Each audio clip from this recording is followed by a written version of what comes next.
sobre a mensagem da cruz. E nessa noite quero trazer as últimas palavras de Jesus na cruz, as 7 últimas palavras, ou as 7 últimas sentenças que Jesus pronunciou lá na cruz. Lucas capítulo 23. Lucas capítulo 23.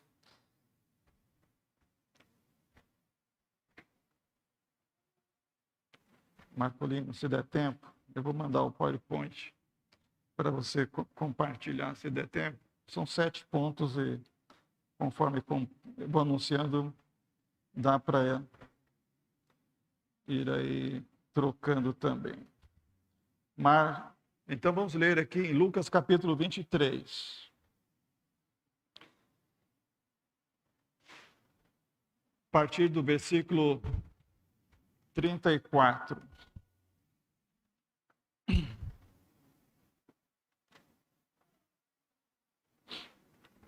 Eu vou ler aqui na King James atualizada, a partir do verso 33.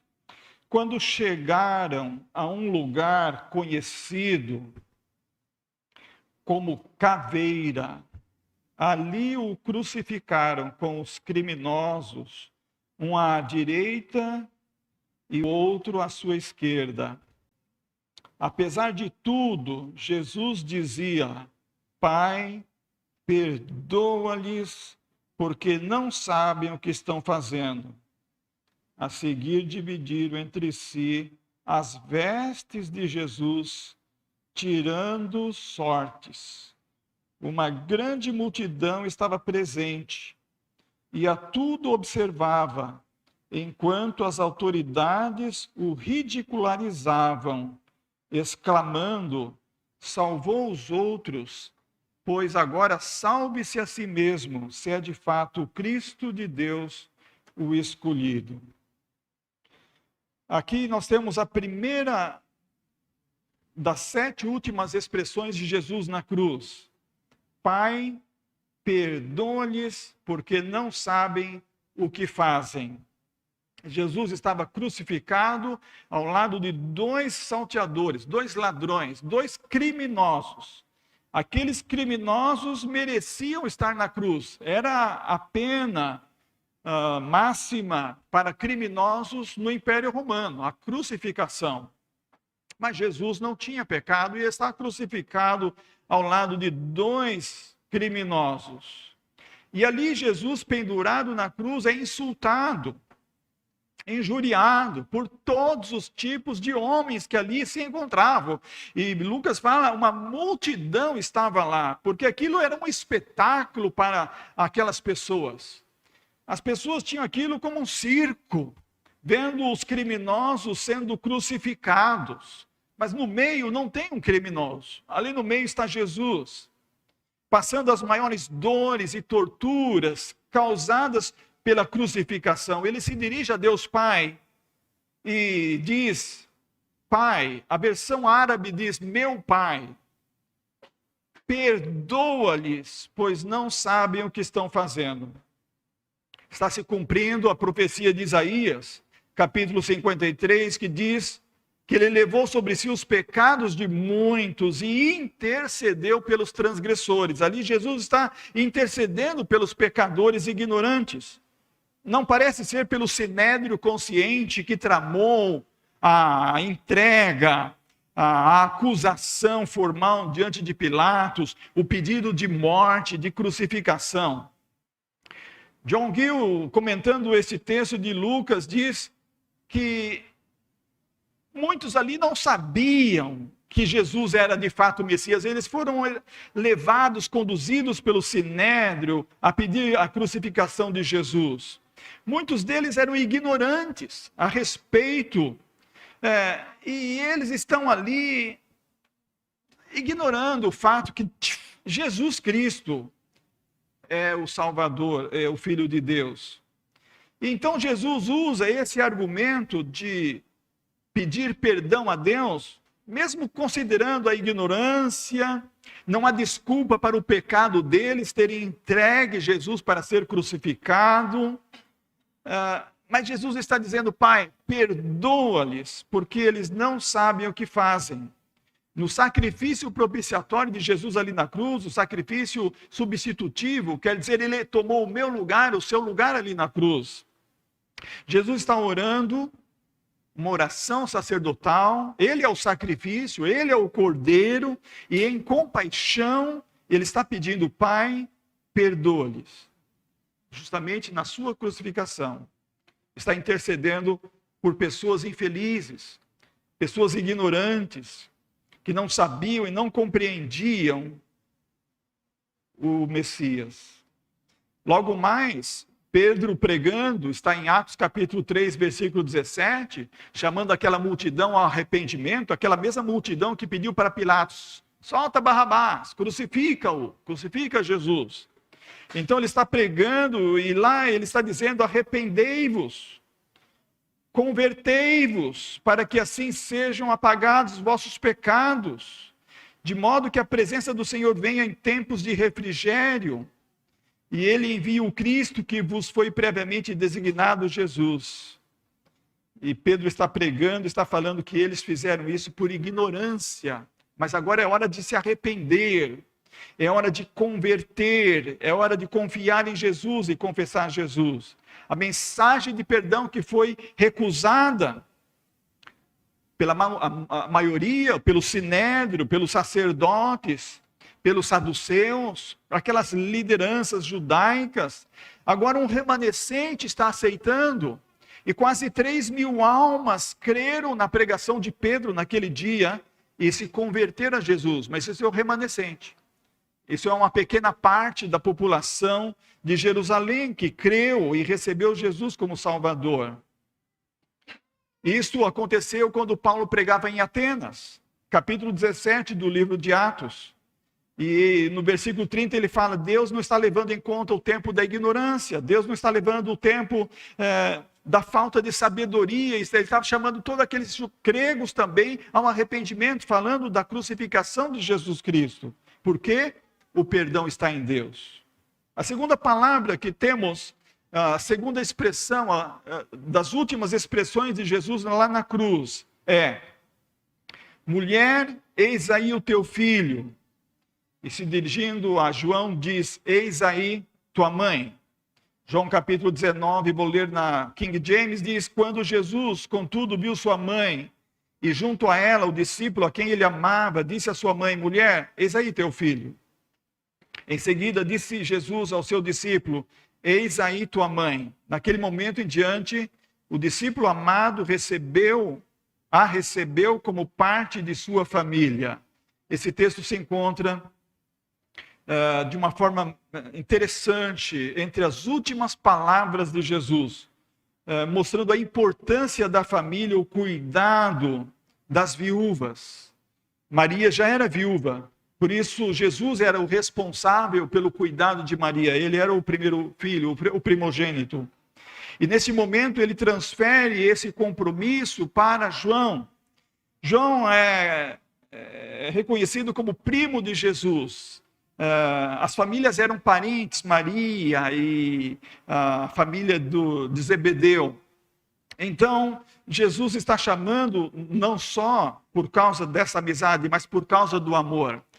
João é chamado o discípulo a quem Jesus amava, porque João era aquele discípulo que tinha essa marca peculiar do amor. E quando nós lemos as últimas cartas, João escreveu o Evangelho, mas depois, finalmente, antes da sua morte, ele escreveu a primeira, segunda e terceira carta.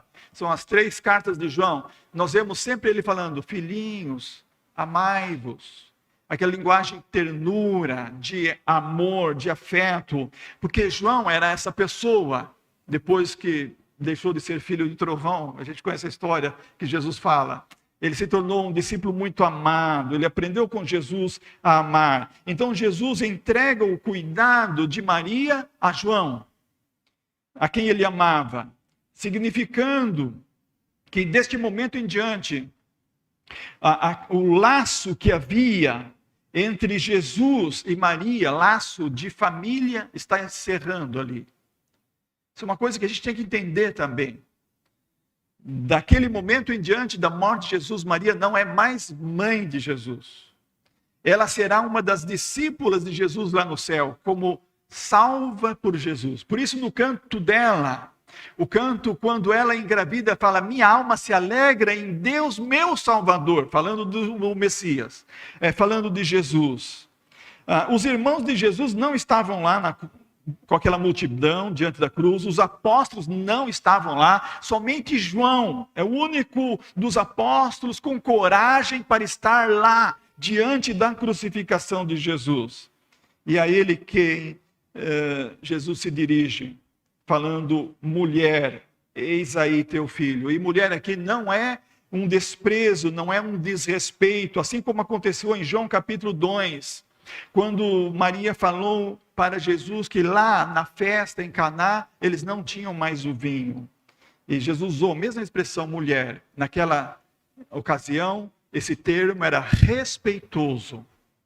E Jesus então transferiu para João, filho de Salomé, e Salomé estava lá, diante da cruz também, contemplando a crucificação, o momento que ela escuta Jesus transferido para o seu filho, para João, o cuidado de Maria. A terceira expressão de Jesus que nós temos nessas últimas falas de Jesus está em Lucas 23, 43.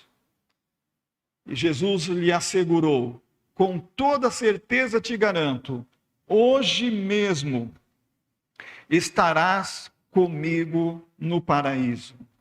A multidão estava insultando Jesus.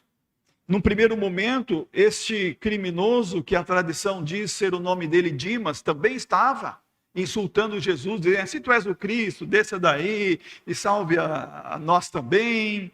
Mas depois de um certo momento, os seus olhos se fixaram em Jesus.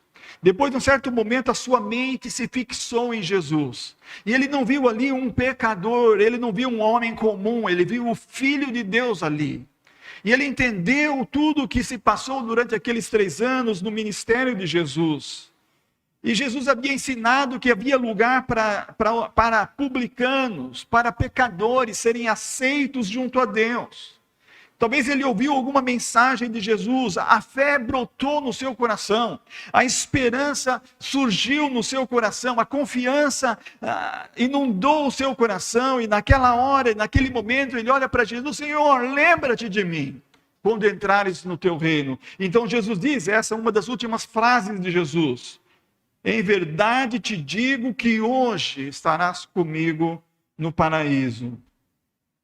Não havia anjos para confortar naquele momento, mas a palavra de Jesus veio como um conforto para aquele moribundo: hoje estarás comigo no paraíso. Aquele homem, antes um ladrão, criminoso, condenado justamente, a sua alma agora passa a receber o refrigério, um recente gozo com a promessa de Jesus.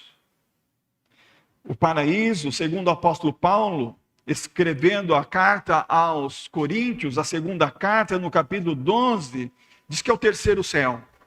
E ele foi arrebatado ao terceiro céu, ele foi arrebatado ao paraíso e ouviu palavras inexprimíveis, palavras que não se podem falar a nós enquanto estamos aqui. Deus tem preparado para os seus filhos, Deus tem preparado para aqueles que creem em Jesus e recebem o Salvador. A história desse ladrão penitente tem sido considerada muito surpreendente e muito instrutiva ao longo de todas as eras. Durante esses 2000 anos, entre as narrativas do Evangelho, a salvação desse ladrão, desse criminoso, é uma demonstração do poder do Evangelho, do amor do Evangelho, do amor de Jesus Cristo.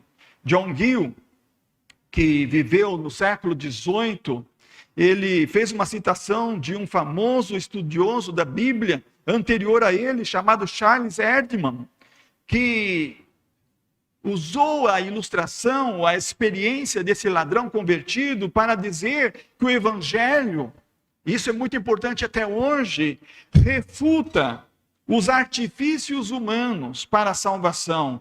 Primeiro artifício humano, o sacramentalismo. O ladrão foi salvo sem batismo, sem ceia, sem igreja, sem cerimônias, sem boas obras, sem nenhuma cerimônia religiosa. Ele foi salvo ouvindo a palavra de Jesus. Hoje mesmo estarás comigo no paraíso. O sacramentalismo foi refutado. O ladrão foi salvo sem batismo. Ele foi batizado no Espírito, na promessa do Espírito, naquele momento. O segundo ensino, artifício humano que é refutado, é o dogma do purgatório. Muita gente, por incrível que pareça, em pleno século XXI, ainda acredita no dogma do purgatório, de que quando a alma morre, quando o corpo, a alma se desprende do corpo, ela vai para um lugar chamado purgatório, para lá purgar, para purificar dos seus pecados, enquanto a família paga as missas aqui para ir purgando lá. Este vil pecador que recebe a promessa de Jesus foi justificado no ato. Foi justificado, foi transformado em um santo naquele momento pela intercessão de Jesus. Sem que ele expiasse pessoalmente um único pecado. Ele não poderia expiar nenhum pecado. Não existe esse tal lugar chamado purgatório. O terceiro artifício humano que é refutado na experiência deste vil pecador é o ensino do universalismo da salvação. A Europa morreu, religiosamente falando, eclesiasticamente falando, teologicamente falando, porque alguns teólogos famosos se levantaram, especialmente na Inglaterra, e começaram a defender o universalismo da salvação, em pleno século XXI.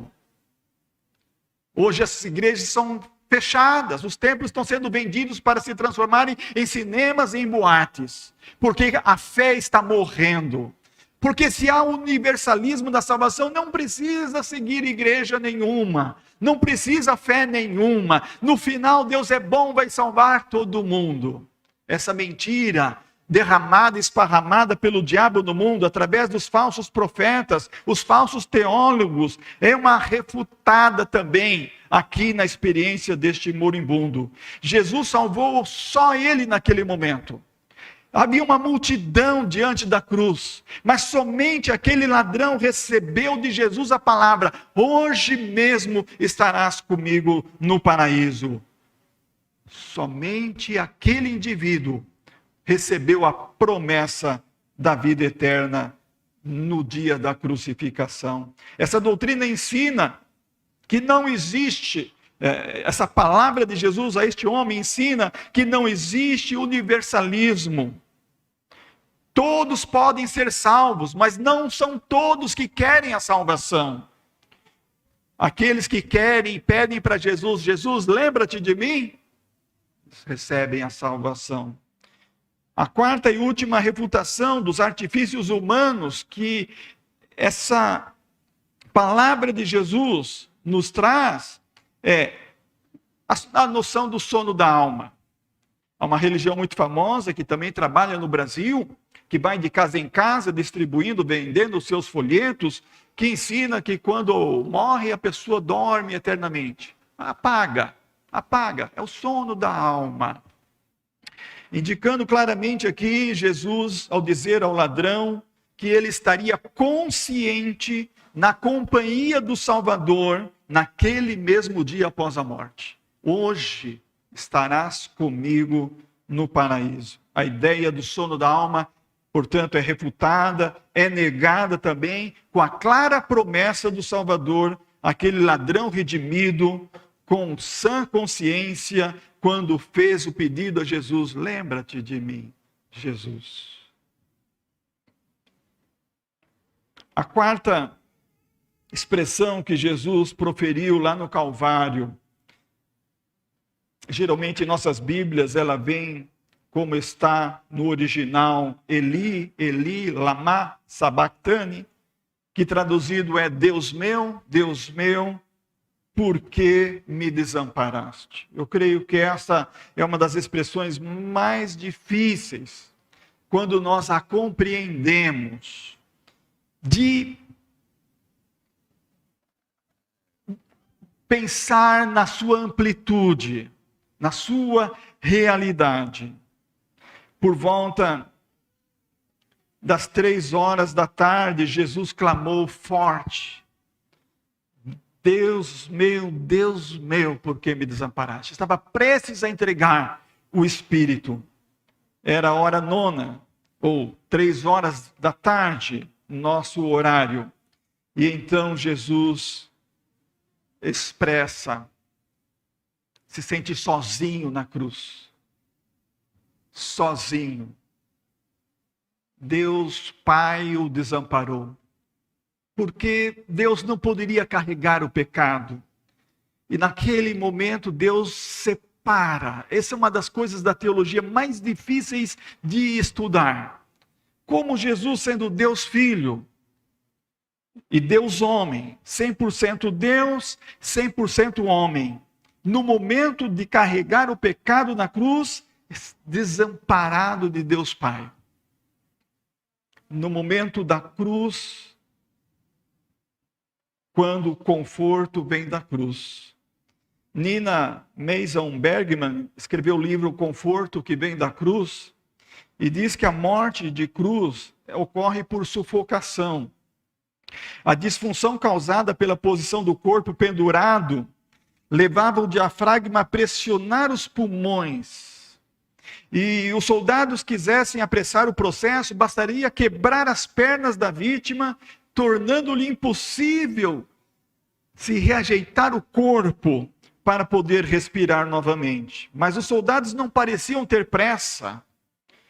Tudo leva a crer ainda terem muito tempo pela frente, cumprindo as profecias de Salmo 34, que diz que nenhum de seus ossos seria quebrado. Arrastaram-se assim as horas e ampliava-se o tormento de Jesus ali na cruz. O sofrimento parecia que ia ser completo para aqueles crucificados, como de fato foi. Salmo 22, que é um salmo messiânico, fala da crucificação, fala que Jesus derramou como água e os seus ossos todos se desconjuntaram. Como cera se derreteu o seu coração dentro dele. Que dor!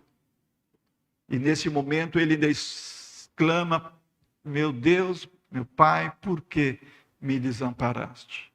A quinta expressão de Jesus na cruz foi: tenho sede.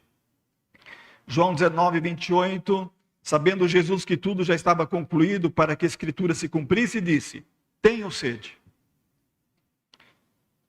Jesus estava completamente consciente do significado da morte, estava sentindo sede porque a crucificação gerava severa agonia. Os inimigos nessa hora, em lugar de dar água, davam vinagre amargo, para que o moribundo ainda não tivesse nenhum conforto. E foi o que fizeram com Jesus. Profecia de Salmo 69, 21. Deram a beber vinagre. A sexta, penúltima expressão de Jesus na cruz foi: está consumado. João 19, 30. E assim que experimentou o vinagre, exclamou Jesus: está consumado. Inclinando a cabeça, entregou o Espírito. Pelo sofrimento físico de Jesus, ali na cruz, ele então, essa penúltima expressão diz: está consumado. Está cumprido. O sacrifício foi cumprido. E Hebreus 2 diz que assim, Jesus está trazendo muitos filhos à glória, consagrando através das suas aflições, para ser ele príncipe da nossa salvação. Em Hebreus 5, versículo 9, diz que ele veio ser a causa eterna salvação para todos que creem, para todos que obedecem. E a última expressão de Jesus na cruz, então finalmente, e Lucas registra 23, 46, Pai, nas tuas mãos entrego o meu espírito. Jesus bradou com voz forte, diz Lucas. Era incrível isso. 6 horas mais ou menos na cruz, pendurado, asfixiado. com febre, com gangrena, todo o corpo fervilhando. E ele diz, Lucas deu um brado, com voz forte. Ninguém faria isso. Nem um ser humano comum faria isso. Naquele momento, com voz forte, Jesus diz, Pai, em tuas mãos entrego o meu espírito. Isso tocou profundamente o oficial romano ao pé da cruz. Quando o oficial romano ouviu todas aquelas cenas, todas aquelas expressões de Jesus, aquela longa crucificação, e Jesus rendendo o espírito com força, ele disse que ele não era um homem comum, que ele realmente era filho de Deus. Um grito de vitória na hora da morte. Jesus anunciou sua morte muitas vezes. Mateus 20, versículo 28, ele disse, o Filho do Homem não veio para ser servido, mas para servir, para dar a sua vida em resgate de muitos. Ele entregou o seu espírito. Detalhe de João 19:30, inclinando a cabeça, entregou o espírito.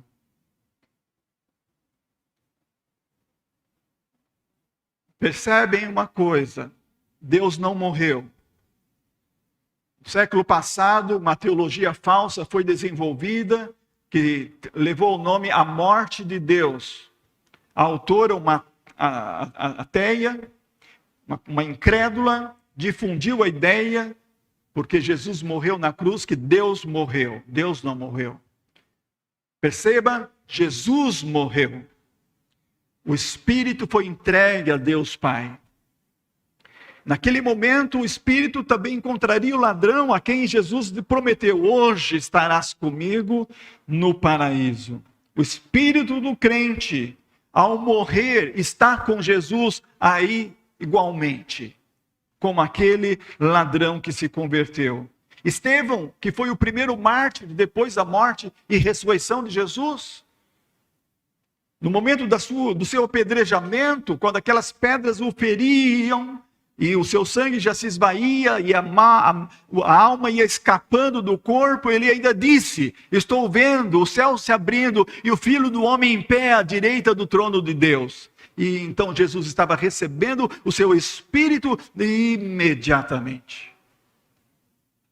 Então Jesus veste a alma com um corpo de imortalidade. É por isso que entendemos o apóstolo João dizendo naquela visão das almas abaixo do altar, que ele viu pessoas de todas as raças, tribos e nações. Ele podia ver, as almas são revestidas com um corpo de imortalidade. É um corpo espiritual que se vê. O espírito recebe uma vida indestrutível, porque Jesus ressuscitou ao terceiro dia. E então, meus irmãos, estas são as frases de Jesus na cruz, as últimas palavras de Jesus.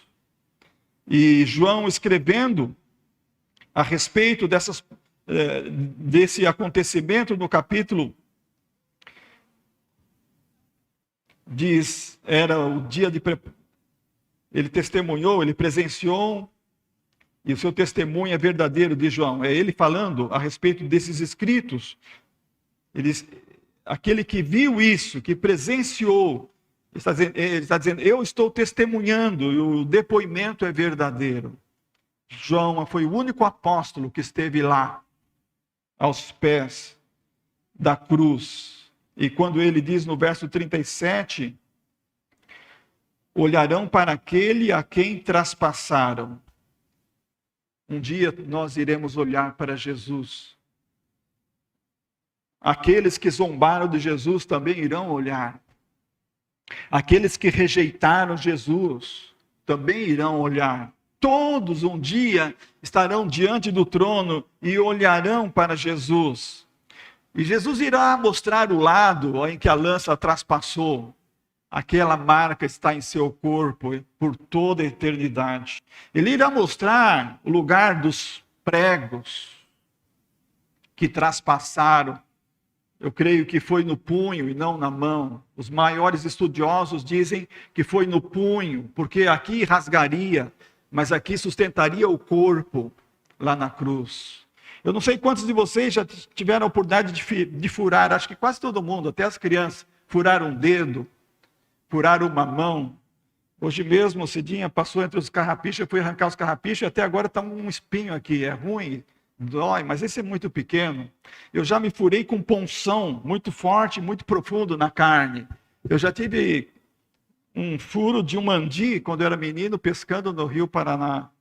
Há ferimentos que doem, mas eu não consigo imaginar o prego atravessando o punho de Jesus e atravessando os pés de Jesus, e Jesus sendo suspenso entre céu e a terra. E João está falando, um dia nós iremos olhar para aquele que estava lá na cruz, e aquele que foi traspassado com a lança, nós iremos olhar para Jesus. Guarde essas palavras de Jesus no seu coração. A primeira palavra é de perdão. Pai, perdoa-lhes. Jesus intercedeu por você e por mim lá na cruz. Mulher, eis aí teu filho, eis aí tua mãe. O cuidado com a família. Deus quer que nós cuidemos uns dos outros. O amor é a coisa mais importante na vida.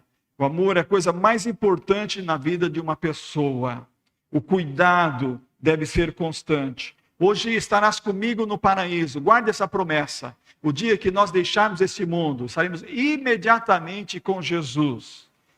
Eli, Eli, lama sabachthani. Lembre-se que Jesus foi até desamparado de Deus na hora que carregou os nossos pecados sobre o madeiro. Devemos lembrar o que custou o nosso perdão. O sacrifício de Jesus, a agonia de Jesus, na hora carregando os nossos pecados. Tenho sede. Lembrar que nós somos seres humanos. Estamos fadados a sofrer neste mundo. E mesmo na hora da morte e agonia, vamos sofrer dores, talvez alguns. Agonia, outros. Outros não. Dormem e não acordam mais neste mundo e acordam com Jesus e não sentem nada. Mas alguns, na hora da morte, têm grande agonia.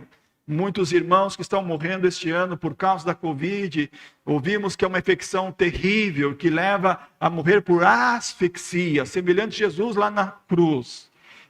Aqui no mundo nós temos sede, aqui no mundo nós temos sede espiritual também, sede da palavra, sede de conhecer Jesus. E a palavra de estar consumado, lembrar que Jesus cumpriu tudo para a nossa salvação. Nós não precisamos e não podemos fazer nada, nada podemos acrescentar para a nossa salvação. Jesus consumiu a obra redentora lá na cruz, só precisamos crer. Só precisamos confiar em Jesus. E como aquele ladrão convertido, regenerado, dizer, Senhor, lembra de mim. Tem misericórdia de mim. E a última palavra de Jesus, entrego o meu espírito. Lembrar que nós precisamos entregar a nossa alma aos cuidados de Deus. Nós não podemos cuidar da nossa alma. Nós precisamos que a nossa alma seja entregue aos cuidados de Deus, porque Ele tem cuidado de nós. A multidão que rejeitou Jesus naquele dia continuou na sua incredulidade descuidada. Aquela multidão continuou afundando na escuridão cada vez mais profunda e mais densa, porque não olhou para Jesus com fé, como aquele ladrão que se arrependeu. Jesus, diz Hebreus, que realizou a salvação e é uma salvação eterna para todos que lhe obedecem, para todos que creem nele. Ou seja, creu em Jesus. Alguém aqui ainda não creu em Jesus? Os filhos que já estão crescendo precisam crer em Jesus. Se você ainda não creu em Jesus, se você ainda não obedece a Jesus, o Evangelho diz que quem crer e for batizado será salvo. O espírito do crente, ao morrer, estará com Jesus instantemente e estará na eternidade, revestido de glória.